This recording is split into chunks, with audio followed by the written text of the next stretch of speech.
thing that I will say right up front is appreciate you guys coming to these meetings, because I know it takes an evening out, and it's a lot of work to come to these and stay involved. And one thing that I'm finding is that everybody's sick and tired of elections right now. And hearing from us, I voted. I raised a hand. The vast majority of the people in this room voted already. So I just want to say thanks for all your support. One of the comments that comes to my mind is running for office has irrevocably changed me as a person, because I'm meeting people that I never would have met or never would have talked to before.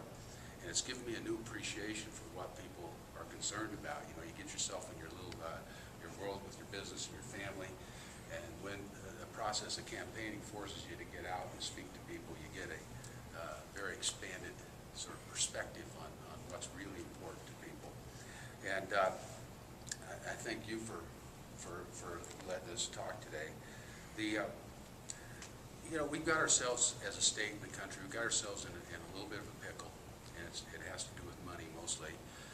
We have a penchant for spending at all levels in our government, spending money that we don't have and overextending ourselves. If those sorts of things happen to you in your business or your family, you would be broke and you would be out of business. It's an old saying that is in my line of work and in my family, that says that the first thing you do when you find yourself in a hole is you stop digging. And so I look at our problem here in Colorado as we're going into the next fiscal year about $1 billion short in terms of being able to balance our budget. And we're trying to tax ourselves into oblivion, but it's not going to work, because that's not the issue. You've got to stop spending first. We've got to figure out how to slow that train down. Our budget in Colorado has increased 4 consecutive years and set record levels of budget levels, and we're going to be at well over $19 billion this upcoming year. That's a lot of money to make up. Almost half of, about 45% of it, goes to K-12 education. We're getting really close to not funding higher education anymore, because that's starting to fend its own way with its own grant endowment process. But we are expanding our budget every year. And as the economy shrinks through the world recession and the depression, whatever you want to call it, our revenues are going to go down. The only way that a lot of politicians think we can get out of it is take more of your money and put it in these programs that are in the government. And I think that's an egregious way to approach this, because when the government takes $1 from you to put together against their program, what they're telling you is that their lowest priority program is higher than your highest priority, whether it be to remodel your house, send your kid to school, or whatever. So I'm not going to go into a big speech, because I heard what you said and you're not liking that too much. But just a couple of things is, there's nothing on the ballot that affects K-12 education this year. It is expressly exempted. Amendment 23 takes care of that. So even if those tax reduction measures do pass, education will not be touched. We graduate less than half of our students out of Denver, and even a smaller percentage of them go to college. And I was talking to one of the school board members at one of the other community meetings a few months ago, and even a smaller percentage of those that go to college actually pass college. The term she uses, they wash out. We actually produce a very small number of, relative to the size of the population of college-educated kids out of Denver. It's not so much the same across the state, because in certain other areas of the state they have high graduation rates, and it's not about the money. Because school districts do not get an even amount of money. Smaller school districts and bigger school districts are treated differently. I don't recall the exact math, but they are not treated the same. So it's not an even spatula of money across the state. So it's important to look at how the money is being spent and how much priority we put on our kids and what we want to do with them. So I think that's an important thing about the budget and how the money is spent and how much we're spending. So that's my position on that. We can talk about that for a long time, but I'm going to move off the subject. So I'm running for for a simple reason. I've had a really good life, and I've had the opportunity to drink deeply from what I call the American dream. I came from, I wouldn't say dirt poor, but I came from, my dad was a mill worker, and he worked himself up. I was able to get myself into West Point, graduated from that, and turned that into a good life. I've raised a couple of good kids, and I'm concerned about their future. I'm concerned that we are on the cusp of being able to sell our American dream down the river, because we, in this generation, are so self-aggrandizing that we're willing to not bite the bullet and cut our spending, knowing that that spending that we're doing is going to saddle our kids with this lifestyle and debt that will push them at the first time in the history of America where our kids and our grandkids have lower opportunity and a lower standard of living than we did. To me, that is outrageous, and I wasn't going to stand for it.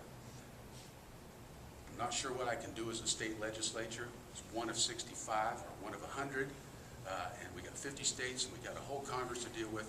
But what I'm promising is that I'm going to fight to preserve what we have in America in terms of small government, personal liberties, and pushing the right to choose back down to the citizens and fostering our businesses to grow, because that's where the wealth in this country is in business, not in government. That's my platform, simple as that. I appreciate it. If you had the power to do whatever's necessary to be done, where would you cut? First thing I would do is I would stop treating government spending as if it was the private playbox of legislators and the executive branch, and where they get to decide. We know that citizens know more about where money is going and where it should go. We know that the department heads know where the money goes. We work on a process of everything increases every year, no matter what's going on. I know where that faster money went, by the way, whoever asked that question. It got rolled out of the bridge and road fund into the general fund to balance the budget last year. That's where it went. It didn't go to fix bridges. I would take and put what I call a business process or business acumen process in place where you, say you're a department head, I would not ask you how much more money do you want this year. I'd say how much do you need? And I would look for cuts and better fiscal responsibility across the board, and every single dollar that's spent at the budget would have to be accounted for and not be based on what you did last year or the year before at an automatic increase. Because what happens is in a business, if you do that, when the world changes around you and you just continue piling increases across the board in sort of what I call a spatula effect, you spread it across, no manager is going to say, I don't need my share, take it back, give it to that guy over there. That's not the way bureaucracies work. Bureaucracies, by definition, want to grow. They grow by definition. If you look them up, that's what they're called. So first thing is I'd work on just using more fiscally responsible, more frugal budgeting processes across the board. I think we can, I cannot believe that there is not somewhere between 20 and 30% of just unwisely spent money in any budget, without even looking at it. I've done a lot of business turnarounds. I've started businesses. I grow businesses. I'm a businessman. Every time I take a company, we look at where the wastage is, and we can usually almost always make the company profitable by just looking at where it's wasted. That's what we got to do. Across the board, frugal approach. Well, I sort of have a feeling that's what they've been doing, but maybe not. No. I mean, it seems to me, I read that they go to the budget heads and say, 10% has to come out of here. But that's not what happens. If you look at the line items in the budget, I mean, I'm sure there's a line here and there that has been decreased, but generally speaking, every year for the last 4 years at least, Colorado has increased its budget to new record levels. We're not growing as fast. We as a population are not growing as fast as the budget is growing. We're spending more per capita every year. Do you agree with that, Jean? No. Okay. Mr. Edmonds. Okay, well, thank you very much. I've had you taken probably way more than is comfortable for you. I appreciate it very much. Thank you. You've all voted, or most of you all voted, but if you do have questions, you know, I'm reachable. You can Google me, I show up, or Danny Stroud. And we hope for the best. That's all we can hope for. That's all we can Thank hope you. for. Okay, thank you. Discuss the